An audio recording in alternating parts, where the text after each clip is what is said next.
Pwede ba ako makakuha ng COE or Certificate of Employment if mag-resign ako as job order employee ng munisipyo? Good question, sir. Sige po, may good answer tayo sa tanong ninyo. Please watch the full video. Ito na po.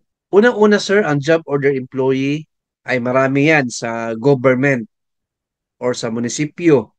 In your case, you are job order employee. And then mag-resign ka and kukuha ka ng COE or Certificate of Employment. Pwede ba?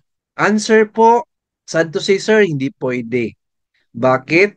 Kasi ang status ng job order employee ay walang employer and employee relationship.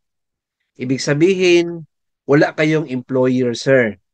Although sa munisipyo kayo nagtrabaho, pero hindi siya considered na employer mo. Opo, iba din yung contractual employee kasi ang contractual employee under yan sa agency. Yan, pwede yan, makakuha ng Certificate of Employment kasi may employer sila na agency.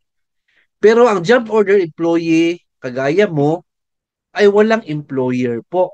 Meron kayong pinipirmahan lang po sa munisipyo na you are a job order employee, but then hindi kayo employee ng munisipyo.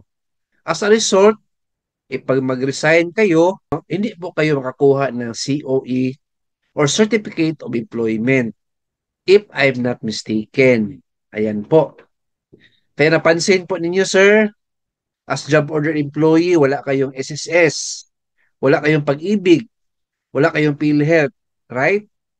Personal payment kayo sa SSS, PhilHealth at pag-ibig. Kasi nga po, wala kayong employer. Under the law, once na meron kayong employer or employee kayo, required yan sila na i-register kayo sa pag-ibig, SSS at PhilHealth. So in your case, wala kayong employer, so wala kayong ganyan na mga benefits. Alright? So, hope na nasagot ko yung question ni sir. Keep watching my YouTube channel. Please like, share this video, and subscribe my YouTube channel. Thank you, God bless, and 2 thumbs up.